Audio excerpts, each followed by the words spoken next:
Boas-vindas a cada pessoa que nos ouve para mais uma análise profunda.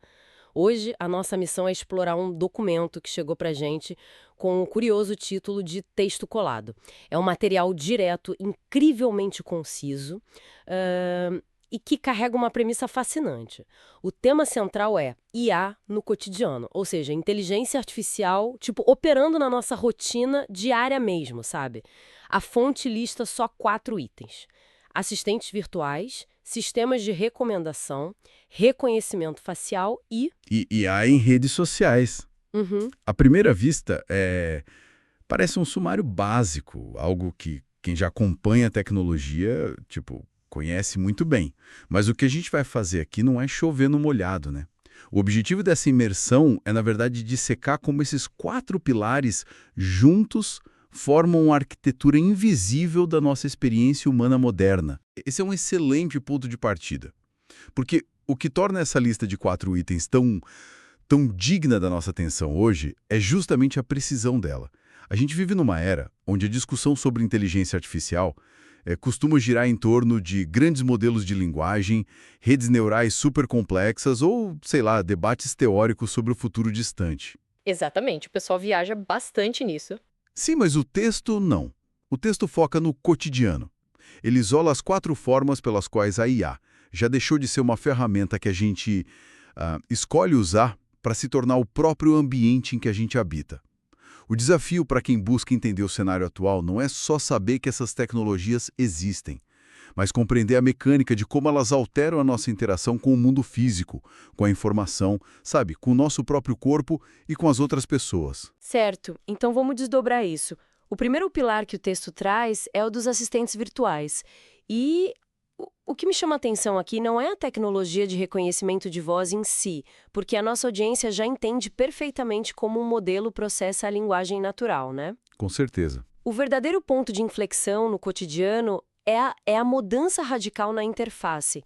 Nós passamos de uma era de computação intencional, onde era necessário sentar diante de uma tela, usar um teclado ou tocar num vidro, né? Para a era da computação ambiente. A interface não é mais um objeto isolado. A interface passou a ser a própria sala de estar, a cozinha, o interior do carro. Se ligarmos isso ao panorama geral, como é que essa diluição da interface física altera a forma como a gente processa as tarefas diárias? Essa transição da tela para o ambiente altera fundamentalmente a nossa carga cognitiva. Durante décadas, o ser humano teve que traduzir as intenções dele para a linguagem da máquina, né? Uhum. Se alguém quisesse saber a previsão do tempo, precisava pensar: onde está o meu aparelho? Qual aplicativo eu devo abrir? Onde eu devo digitar? Era uma sequência de ações bem mecânicas. A assistência virtual inverte essa dinâmica. Ao permitir que um comando verbal solto no ar execute a tarefa, a máquina é que assume o ônus da tradução. Ela que tem que se virar, né? Isso, ela precisa entender o contexto, a intenção, a nuance da fala. Isso retira o atrito da ação.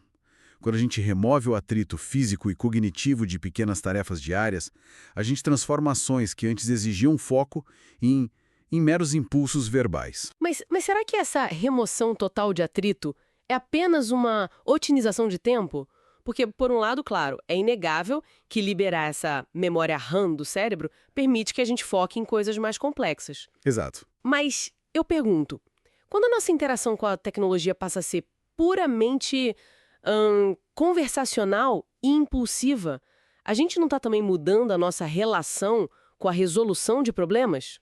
Digo isso porque formular uma pergunta para um assistente virtual exige muito menos estrutura lógica do que navegar por um sistema complexo, sabe? Essa conveniência extrema não acaba moldando uma expectativa de respostas imediatas para tudo na vida? Essa é uma análise estrutural muito pertinente. A ausência de atrito altera sim a nossa tolerância à espera e ao esforço. Ao habituar o cérebro a interações de causa e efeito imediatas, tipo só pela voz, o cotidiano ganha um ritmo de hiperreatividade. Tudo muito rápido, né? Mas nota um detalhe crucial sobre esse primeiro pilar.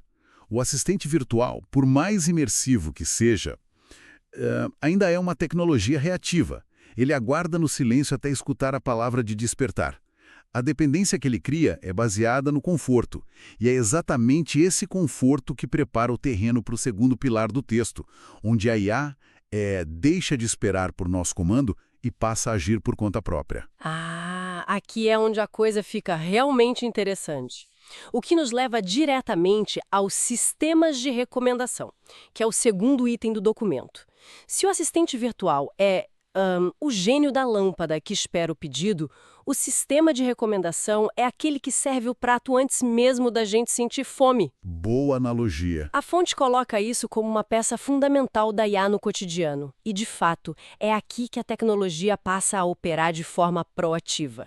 Como é que a inteligência artificial age de maneira silenciosa para antecipar os nossos desejos? O que é fascinante aqui é que a mecânica da recomendação se baseia num mapeamento comportamental contínuo. Ao contrário do assistente que atua sob demanda, o sistema de recomendação é um observador incansável. Ele quantifica o tempo que o seu olhar se demora numa imagem, analisa o histórico de cliques, as compras abandonadas e até mesmo a velocidade com que a gente rola uma página. Nossa, tudo isso? Tudo. E através dessa observação massiva, a IA constrói um modelo preditivo. O objetivo não é só apresentar opções, mas sim filtrar o caos de opções infinitas da internet e apresentar uma vitrine altamente calculada. A curadoria da realidade moderna é feita matematicamente, sabe? Moldando desde o entretenimento consumido até as notícias que chegam para cada pessoa.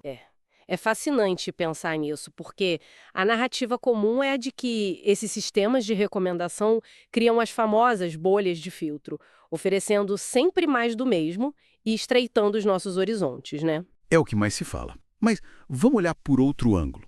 Será que é apenas um estreitamento? Porque se a gente pensar bem, antes dessa curadoria algorítmica, as nossas opções eram muito limitadas. Ficavam restritas à prateleira da loja física local ou, a programação da rádio da cidade. Hoje, graças à recomendação hiperfocada, muita gente acaba descobrindo um artista independente lá do outro lado do mundo ou um nicho de conhecimento super específico que nunca teriam encontrado sozinhas. A IA no cotidiano não atua também como uma ponte essencial para o micronicho? Em vez de ser só, uma parede de espelhos que reflete os nossos gostos passados? A sua observação ilumina o paradoxo central dos sistemas de recomendação. De fato, eles têm a capacidade de desenterrar a chamada cauda longa do conteúdo, conectando interesses altamente específicos a criadores obscuros. No entanto, a mecânica subjacente continua a mesma. A otimização do engajamento. Sempre o engajamento. Sempre. A ponte para o micronicho só é construída se o sistema calcular que ela tem uma alta probabilidade de capturar a atenção. Então, não é que a IA queira necessariamente expandir os horizontes humanos. Ela simplesmente descobre que, para certas personalidades, oferecer o inusitado ou altamente específico é a melhor forma de reter o foco ali. A curadoria invisível continua no controle. Ela só utiliza táticas diferentes baseadas no perfil de cada indivíduo. A ilusão de livre escolha permanece, mesmo quando a gente acha que está explorando territórios novos. E essa ilusão de controle é tão bem desenhada que se infiltra perfeitamente na nossa percepção de autonomia, né? A gente sente que somos os curadores das nossas escolhas. Mas a progressão do texto colado não para na curadoria das nossas escolhas. Ela avança de forma muito inteligente para a forma como a gente interage fisicamente com o ambiente digital. O terceiro pilar listado é o reconhecimento facial, e eu acho que o quarto é IA em redes sociais. É fundamental a gente dar o peso correto a esse tópico do rosto, sabe? Separando-o da vida social online. Se a gente pensar na biologia humana por um instante, durante toda a nossa história, o rosto foi a sede da identidade. A principal forma de comunicação não verbal. E, de repente, no nosso cotidiano atual, o rosto sofreu uma metamorfose puramente utilitária. Ele se tornou uma chave. Isso levanta uma questão importante. Essa é talvez a transição mais profunda abordada no documento, porque o reconhecimento facial representa a digitalização do corpo físico. Historicamente, o acesso a espaços restritos, fossem eles físicos ou digitais, dependia de algo que a pessoa sabia, como uma senha, ou de algo que a pessoa possuía, como um cartão ou uma chave de metal. Sim. A biometria facial altera esse paradigma de segurança para algo que a pessoa o próprio corpo se torna o token de autenticação constante. E a sutileza dessa tecnologia no cotidiano é notável, né? A tela é desbloqueada no instante, o pagamento é autorizado num piscar de olhos, as portas se abrem sem que haja qualquer interação mecânica visível. E isso me provoca uma reflexão sobre a fricção e a invisibilidade. Antes a gente tinha o ato deliberado de provar quem a gente era. Tipo, digitar uma sequência de números exigia intenção. Agora, a validação da identidade ocorre de forma contínua e passiva. O simples ato de olhar para um dispositivo se transforma numa transação de dados. Até que ponto essa conveniência absoluta não altera a percepção do nosso próprio corpo? Digo, a gente costumava olhar para o espelho para ver o nosso reflexo, para nos reconhecermos. Agora a gente olha para as máquinas para que elas reconheçam a nossa existência e, nos permitam participar do mundo moderno. O corpo humano passa a funcionar como um hardware de validação do sistema, sabe? Sim, o que você descreve é a ancoragem definitiva do indivíduo no ecossistema digital. Quando a biometria facial se torna uma banalidade, o limiar entre o usuário e a máquina se dissolve um pouco mais. O rosto mapeado em, milhares de pontos infravermelhos é reduzido a um código matemático inquebrável. É a captura física perfeita. Pois é. E aqui que a estrutura da lista original revela a genialidade arquitetônica dela. Porque se o terceiro pilar captura o humano no espaço físico, através da biometria do corpo, o quarto e último pilar captura o humano no espaço interacional. O texto finaliza com a IA em redes sociais. Perfeito. E essa distinção é vital, porque a gente tende a misturar a tecnologia do nosso dispositivo com as plataformas que a gente usa nele. Mas são camadas diferentes de captura, né? Se o reconhecimento facial é a nossa biometria física, a inteligência artificial operando nas redes sociais atua como uma espécie de biometria psicológica e comportamental. Exatamente. Nas redes sociais, a IA não está apenas sugerindo conteúdo, ela está orquestrando dinâmicas humanas. E isso é muito mais complexo do que simplesmente recomendar um filme para assistir um sábado à noite, concorda? Sem dúvida alguma. A IA nas redes sociais opera num nível de complexidade sistêmica muito superior. Ela não lida apenas com o indivíduo isolado consumindo mídia. Ela lida com grafos sociais, com a teia de relacionamentos. O algoritmo avalia constantemente o peso emocional das interações. Ele sabe que a indignação tende a gerar respostas mais longas e rápidas do que a alegria serena, por exemplo. Infelizmente, né? Ele mede o tempo de leitura dos comentários, a velocidade da rolagem da tela durante uma discussão, as conexões mútuas. E ao fazer isso, a IA em redes sociais dita ativamente a visibilidade das relações humanas. Ela que decide se o conteúdo de um conhecido distante vai ser colocado em destaque no topo da tela ou enterrado no esquecimento. Isso muda completamente a natureza da convivência, porque antes do cotidiano mediado por IA, a manutenção de relacionamentos ou de interações sociais dependia do esforço orgânico, sabe? A gente decidia a quem ligar, a quem visitar, para quem escrever. Hoje, a arena social é tipo uma praça pública onde os megafones são distribuídos, não pela relevância intrínseca da mensagem, mas pela capacidade dessa mensagem de manter os usuários dentro da plataforma. Perfeito. O que me fascina e ao mesmo tempo me deixa bem reflexiva é que a gente pensa que está interagindo com outras pessoas, né? A gente vê a foto, lê o texto, sente empatia ou raiva pelo humano lá do outro lado da tela, mas na realidade a gente está interagindo com a versão daquele humano que a IA considerou matematicamente viável para nos prender ali. Nós não navegamos mais num círculo social orgânico, nós navegamos numa simulação ponderada de um círculo social. E essa simulação ponderada se torna um novo real para a vasta maioria das pessoas que habitam este século, né? É a modulação da experiência coletiva. E quando a gente dá um passo atrás para observar a totalidade do texto colado, a imagem que se forma é de um ecossistema perfeitamente fechado. A genialidade da fonte, ao selecionar exatamente esses 4 itens, reside no fato de que, juntos, eles formam um invólucro impenetrável ao redor da vida moderna. Não se trata de uma coleção de ferramentas soltas. Trata-se de um ciclo contínuo de entrada e saída de dados que estrutura a realidade em tempo real. É exatamente por isso que a nossa análise profunda faz sentido. Então, o que tudo isso significa, né? Vamos sintetizar o que desdobramos até aqui para nossa audiência. O texto original, com aquela simplicidade enganadora dele, lançou a fundação IA no cotidiano. A partir daí, a gente explorou a progressão dessa arquitetura. Isso. Começamos com os assistentes virtuais, que alteram a nossa relação com o ambiente, transformando a computação mecânica numa interação conversacional sem atrito. Eles nos habituam ao conforto da reatividade instantânea. Em seguida, avançamos para os sistemas de recomendação, que representam a proatividade da máquina. Eles observam o nosso comportamento e assumem o papel de curadores invisíveis do nosso mundo, filtrando o que a gente vê, lê e consome, moldando ativamente as nossas escolhas sob a ilusão do livre-arbítrio. E a síntese não estaria completa sem integrar a dimensão identitária. No terceiro pilar, o reconhecimento facial, a gente viu a fusão da nossa própria biologia com o ambiente digital. O nosso rosto deixou de ser apenas a nossa expressão no mundo para se tornar uma chave utilitária, o hardware que valida a nossa existência para as máquinas. E a gente fechou o ciclo com a IA em redes sociais, que mapeia não o corpo, mas a mente e as interações. Ela orquestra dinâmicas sociais, calculando o peso emocional das nossas relações para maximizar a retenção na plataforma, criando uma simulação matematizada da convivência humana. São 4 pilares que sustentam o teto do nosso dia a dia.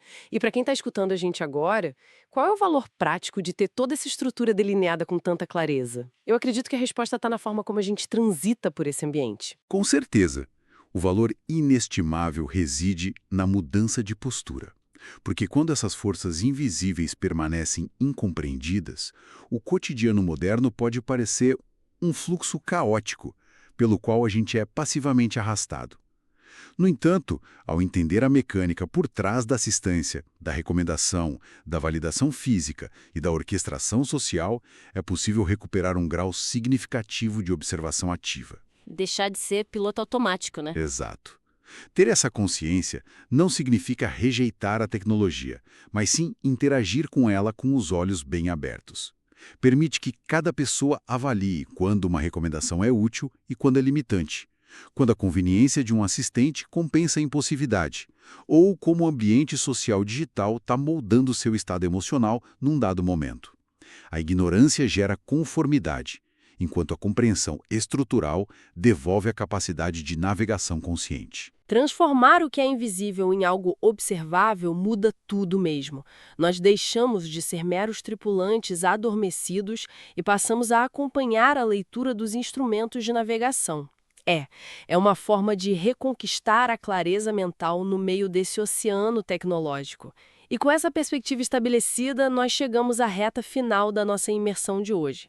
Para fechar o raciocínio e deixar aquele último momento ahá fermentando nas mentes inquietas que nos acompanham, quero propor uma reflexão final, baseada unicamente nesse ciclo contínuo que a nossa fonte descreveu. Uma última provocação é sempre o melhor encerramento. Então pensem nisto, se a IA já está estruturando a nossa rotina de forma tão completa, desde a assistência que responde à nossa voz, passando pela curadoria do que a gente vê, pelo reconhecimento matemático do nosso rosto, até a orquestração minuciosa das nossas interações sociais, em que momento específico do nosso cotidiano nós deixamos de simplesmente usar a IA e ela passa a nos usar como a sua principal fonte inesgotável de aprendizado? A linha que separa o usuário da ferramenta de captação parece cada vez mais tênue, né? Fica a reflexão para acompanhar vocês após o término desta conversa. Foi um privilégio partilhar esta análise e mergulhar nas entrelinhas da nossa própria realidade. Continuem curiosos e continuem a questionar as estruturas invisíveis à volta de vocês. Um grande abraço a quem nos ouve e até a próxima análise profunda.